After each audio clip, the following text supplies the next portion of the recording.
than Demon Souls, so they felt like, okay, we don't want this to be too hard. But yeah, overall, it's a pretty good game. I actually would recommend it, and it's on Xbox as well, so it's, definitely something fun you guys can play with, people. For those who actually want to play with me, I'm currently in the depths, just waiting for people to summon. I might actually play a little bit later. But yeah, just let me know. My covenant is Warrior of Sunlight, and I believe my level is 65 or 66, though probably 65. I'm currently only doing the depths right now. I don't know if you can do Ash Lake, though I am aware that there's a warding-like spell there, which would make the game very, very, very, very, very easier. Which, you can say the same thing about Demon Souls, but anywho. So yeah, that's really all I have to say about Dark Souls, and now we move on to the next game. The next game I've got on this little list here is Dragon Ball Z Ultimate Tenkaichi. It's another PlayStation and Xbox game. A lot of us looked at this as being Raging Blast 3, but honestly, that is definitely not the case. This is not. And, I had sort of higher expectations than I probably should have. I mean, I thought this was going to be a great game, like maybe even the best Dragon Ball game, and it's not really the best, but I also feel like, again, people have a little bit of a misconception on it. Particularly Vegito EX from DaisyX, not to call him out or anything, but I've listened to his podcast, and he seemed confused about the whole, just to go ahead and let you guys know, they switch voices. How Frieza, he's now voiced by Chris Ayers, but before him, he's voiced by Linda Young. They often switch the two voices for a weird reason. I think it's because of, a fan service sort of thing. And just, okay, because I'm pretty sure that was the intent of the game, to be a fan service. It's the ultimate fan service. I mean, why else would they have thrown in anime cutscenes all of a sudden? I mean, what's the point in doing that if they, if they're just gonna make a regular game? Unless this is supposed to be the super ultimate game, the best game ever. And if that was the case, they would have delayed it. And, put even more effort into it. Not saying that they didn't put any effort. I mean, I can kind of see where some people didn't like it. But I guess we'll kind of go into that. Graphically, the game looks fine. I mean, everyone has a different bit of a weird shine to them. I think I almost prefer the Raging Blast 2 graphics.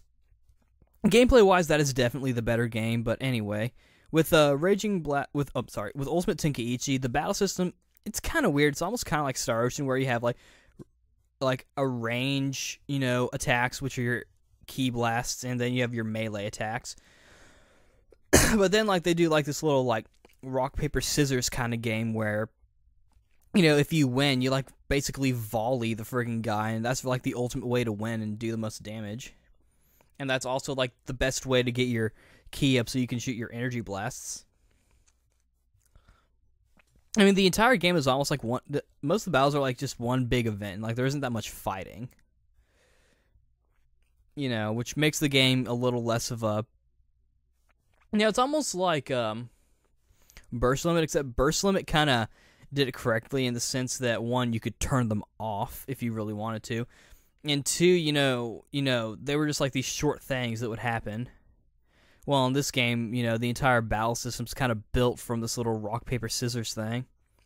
Not that it's a bad thing. I mean, it's okay, but, it made the game a little harder than it needed to be. And I feel like the game, didn't really necessarily need... I mean, Dragon Ball Z, the big popular games are the fighting games. We don't really need to put RPG elements into it that much. Not besides, any story mode or something that I would probably appreciate. Anyway, the music in this game, however, is really good. I really like it. I mean, as you guys know, Kenji Yamamoto, he's no longer working on Dragon Ball. I think the new guy's Toshiyuki Kiki or something like that. But I think he does a really good job with the music. And I mean, of course, there's the Kikuchi score that they include in the Japanese version, which should be out now. But I think this game actually does a pretty good job with the music. And I mean, they throw in Chala Head Chala, so that's one thing they can do. Which I think is probably another fan service thing. Probably trying to serve to those who are hardcore fans. Oh well, yeah, we may have the anime cutscenes, and we have the old voices for those who enjoy the old Funimation cast, and like who watch it on Toonami. But we also have Chala Head Chala for you. And of course, they included the newer, arguably better Kai cast for some of the characters. For one thing, I think Birder, his voice switches every now and then, and I think Jay's. I couldn't really tell that much. Frieza and Gohan's definitely switch all the friggin' time. And it's kind of funny, but like when you get into the battle, it goes back to the Kai voice. Frieza, both Frieza and Gohan, I think their Kai voices are better. Because one, I can take Frieza seriously now. Because he's supposed to be this cold, regal villain who's like really cocky and blind and whatnot. I prefer the Kai Gohan because Gohan's supposed to be timid. He's not supposed to, like Stephanie Nadal. She probably could have pulled it off. And actually, I know she can because I've heard her singing voice before. And if her singing voice sounds like that, then, I think she could do a timid voice. But, whatevs. I think she's a better Goku. Like a kid Goku, but that's besides the point. So yeah, I mean, voice performance. I didn't find anything wrong with it because I like the old voices. I mean, I like the new Kai voices more, and I like the Japanese version as well. But I'm all for getting to hear the characters again. I don't know if they've reused clips or not.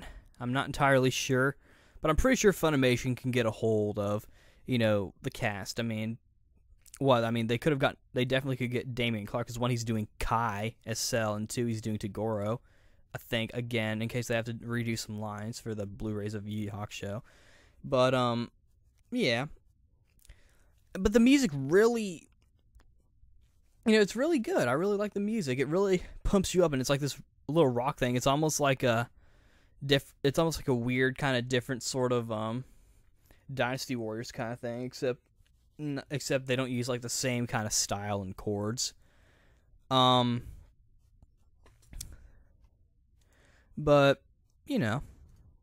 obviously the big highlight of this game was the character customization, and it's not lackluster in the sense that I can kind of see what they're going with. They're trying to go for like a mix and match kind of thing, but I think it would have been nice if they included more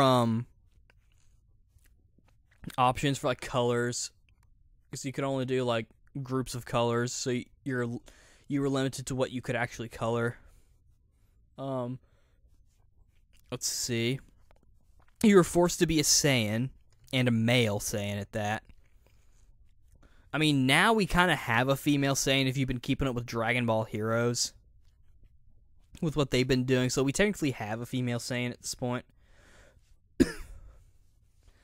But I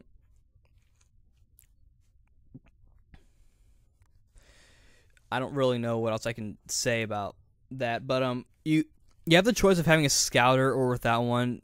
The scouter, it makes it easier to find stuff that's far away. Without the scouter, you kind of have to do a little bit of searching. But it's really more of a preference, and honestly, I think they should have made it to where it was more of just for display and not like an actual like item, because obviously for those people who aren't going for like a role-playing aspect are going to want to choose the scouter so they can find everything. You had to have a tail, I think, which I didn't really mind.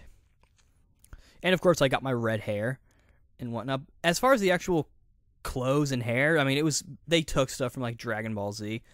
Like you could get like Bardock's outfit, you could get like Bardock's outfit, you can get Vegeta's, you can get Goku's, Tien's, Broly's. The only thing that was actually different was they included two to outfits for characters who look like what's it called? Dragon Ball Heroes, like the main guy, he looks like he's from Dragon Ball Heroes. And they've got like the alternate guy who kind of looks like a mix between like Raditz, Broly, and Vegeta. But other than that, the customization I guess is fine. I mean, the voices are also, they're good and they're bad at the same time. But they're bad in the good way. It's like, because like some of the actors, they sound like they're like just having fun, and I think really the only one who was taking it seriously was the energetic one, who's just like the regular the regular kind of guy. I haven't really paid much attention to the Japanese ones because, I mean, when it comes to character customization, I prefer to have English voices anyway, so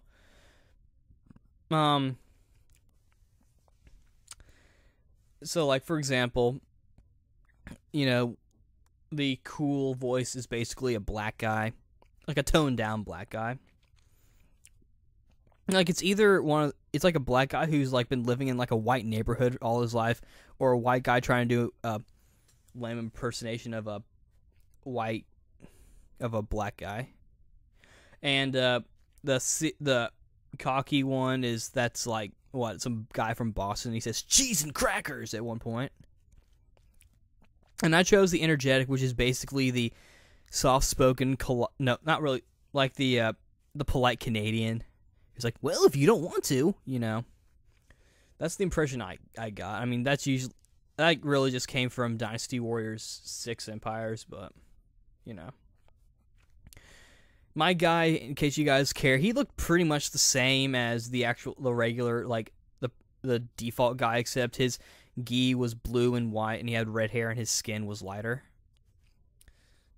I wanted to give him a sword, too, but I couldn't do that unless I wanted to give him Trunks' outfit, which I looked at and, like, it looked cool, but I didn't want to have to, like, give him a different kind of style. I wanted him to sort of look original, so I didn't want to give him anything else. I was thinking about giving him Goku's outfit, but I thought, wait, that's too much like Goku. And he's supposed to be kind of a teenager, not really an adult. And also, they have, like, the signs you can do, which doesn't really do anything. But it does fit, like, if you want to be trained by a certain person, because in this game, they're, like, training people. And, like, you can be trained by Piccolo and Goku and whatnot. And that's how you learn your moves. I tried to learn Kaioken as much as I could, but I think all I could get was Kaioken times 20 Kamehameha, which is fine. I mean, that's definitely a cool move. And I took Piccolo's, like, demonic wave move, whatever it's called. Can't really remember, but I remember I would only use it when he would go Super Saiyan.